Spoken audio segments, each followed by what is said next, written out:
जय हिंद। दोस्तों, कल हमारे लिए एक बहुत ही सुनहरा दिन था। भारत के छोरे ने टोक्यो ओलंपिक्स में लठ गाड़ दिया। हिंदुस्तान के नीरज चोपड़ा ने कल जेवलिन थ्रो में 87.58 मीटर का जबरदस्त थ्रो मार के भारत को गोल्ड मेडल जिता दिया। कल के इवेंट के जो हमने ये सीन देखे, ये अपने आप में ही रोंगटे खड़े कर देने वाले थे। जिस कॉन्फिडेंस के साथ, जिस पावर और एक्यूरेसी के साथ नीरज चोपड़ा ने अपना थ्रो मारा, वो अपने आप में ही हमें एक प्राउड फीलिंग दे रहा था कि एक हिंदुस्तानी ने इंटरनेशनल प्लेटफॉर्म पे इतना जबरदस्त थ्रो मार के गोल्ड मेडल जीता। इंटरनेशनल लेवल पे ओलंपिक्स जैसे इवेंट में गोल्ड मेडल हासिल करना किसी भी स्पोर्ट्स इवेंट के अंदर कोई आसान काम नहीं है। उस टाइम इवेंट कुछ एक पल का जरूर लगता है, बट इसके पीछे कई सालों की कड़ी मेहनत होती है, कई सालों का डेडिकेशन, फोकस, डिसिप्लिन होता है। किसी भी फील्ड में आप सक्सेस हासिल करते हो, दुनिया को सिर्फ एक फाइनल आउटकम दिखता है। आज बच्चा बच्चा नीरज चोपड़ा को जानता है, बट इस दिन के लिए नीरज चोपड़ा ने कितनी मेहनत की, कितने सेक्रीफाइसेस किए, कितने अप और डाउन फेजेस फेस किए, वो सिर्फ और सिर्फ खुद नीरज चोपड़ा या उसकी फैमिली ही जानती है। हमें आज एक गोल्डन मोमेंट जो मिली है, उसके पीछे बहुत सालों का हार्डवर्क है। जब भी हम किसी सक्सेसफुल इंसान की या इंस्पिरेशनल इंसान की बात करते हैं, तो कुछ एक चीजें कॉमन होती हैं जो कि इंटेग्रल पार्ट है, like hard work, dedication, commitment, focus, discipline. ये सब चीजें तो होती हैं, बट हर एक इंस्पिरेशनल स्टोरी में से कुछ नया सीखने को मिलता है। आज हम सबको नीरज चोपड़ा के बारे में एक ओवरव्यू पता है, बट हमें नीरज चोपड़ा की इंस्पिरेशनल स्टोरी से कुछ इंपॉर्टेंट चीजें भी डिराइव करनी है। जो मोस्ट इंपॉर्टेंट चीजें मैंने ऑब्जर्व की, मैं आपके साथ शेयर करूंगा। आपने भी काफी हद तक ऑब्जर्व की होगी, न्यूज में देखा होगा, सुना होगा, बट हमें सिर्फ एक कान से सुन के दूसरे कान से नहीं निकालना है और इस मोमेंट को भूल नहीं जाना है। इससे कुछ अच्छा सीख के अपनी लाइफ पे इंप्लीमेंट करना है, सो डैट हम भी खुद को और अपने घर वालों को प्राउड फील करा सके। सबसे इंपॉर्टेंट चीज जो हमें सीखनी है इस एग्जाम्पल से, वो है नॉट फॉलोइंग द क्राउड, जो कितनी बार मैं आप लोगों के साथ डिस्कस कर चुका हूं। नीरज चोपड़ा हरियाणा को बिलोंग करता है। आपको पता है, हरियाणा से कबड्डी में, कुश्ती के अंदर, बॉक्सिंग में बहुत से एथलीट्स निकले हैं, बट जेवलिन थ्रो में हमने कभी नहीं सुना था। उसने अपना पैशन फॉलो किया, उसने देखा कि मेरा इसमें इंटरेस्ट है। उसने ये नहीं सोचा कि हिंदुस्तान से आज तक किसी ने कोई मेडल नहीं जीता है इसके अंदर, ओलंपिक्स के अंदर, या कोई पहचान ही नहीं है। नहीं, उसको जो अच्छा लगा वो उसने कॉन्फिडेंस के साथ फॉलो किया कि मैं अपना 100% इसमें दूंगा।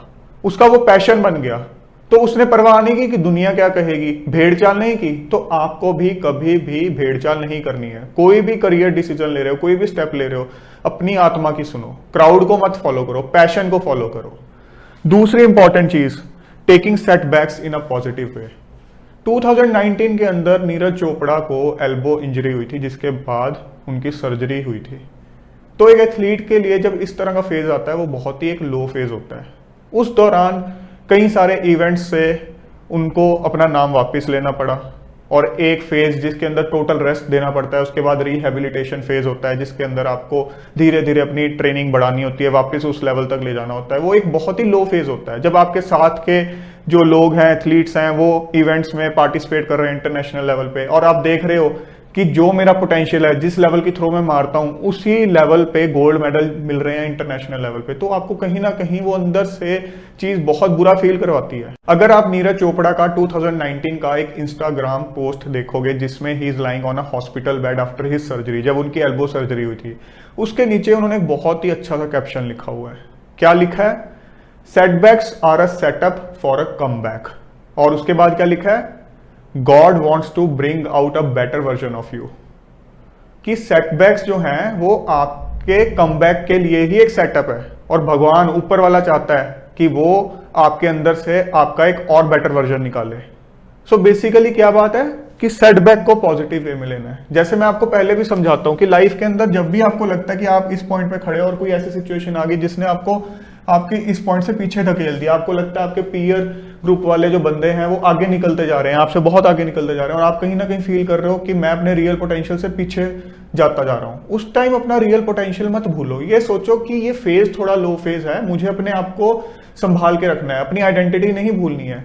अपने अंदर उस टाइम एक पोटेंशियल एनर्जी, अपने पोटेंशियल को रियलाइज करके एक पोटेंशियल एनर्जी को एक्यूमुलेट करो। जिस तरह से एक इलास्टिक रबर बैंड से अगर आप पीछे मूव करते हो तो आपके अंदर एक पोटेंशियल एनर्जी इकट्ठी होती जा रही है। जैसे ही ये रबर बैंड छूटेगा तो आप तेजी से आगे निकल जाओगे, अपने पीयर ग्रुप वाले लोगों से भी आगे निकल जाओगे। सो इस फेज को इस तरह से लेना होता है।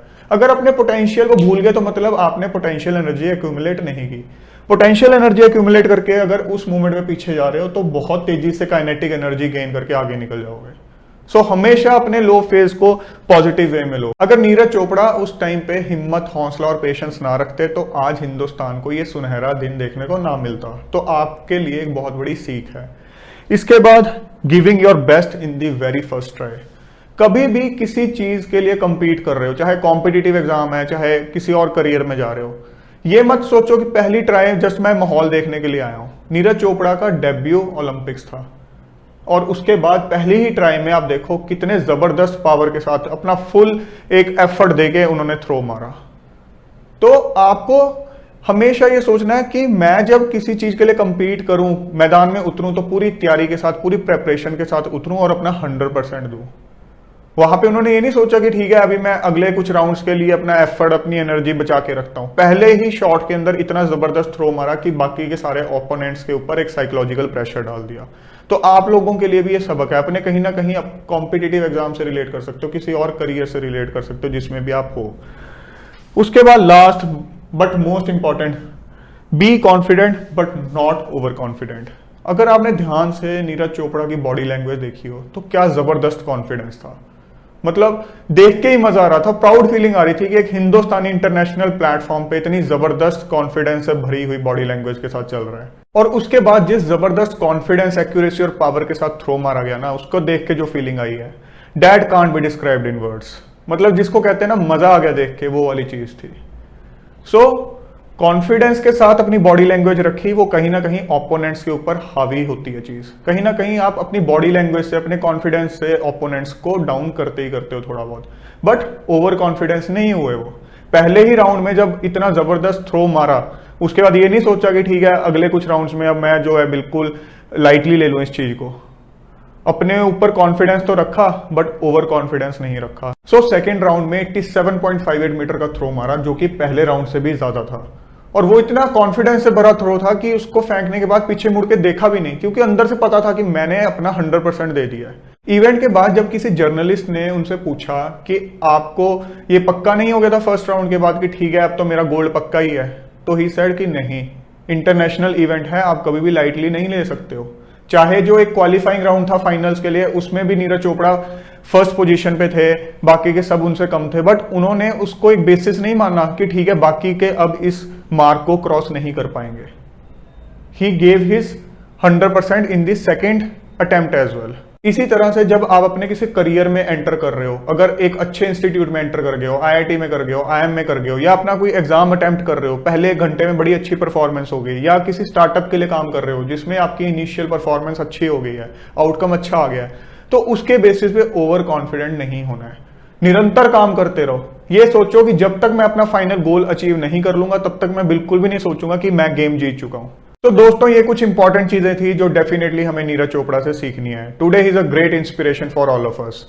सो दोस्तों कल हमारे लिए एक बहुत बड़ी अचीवमेंट का दिन था। आई विश आने वाले टाइम में हम अलग अलग स्पोर्ट्स इवेंट्स के अंदर और ज्यादा गोल्ड मेडल जीते हैं, और बहुत जल्द एक दिन ऐसा है जब हिंदुस्तान ओलंपिक मेडल टैली के अंदर टॉप पोजीशन पे हो। जय हिंद।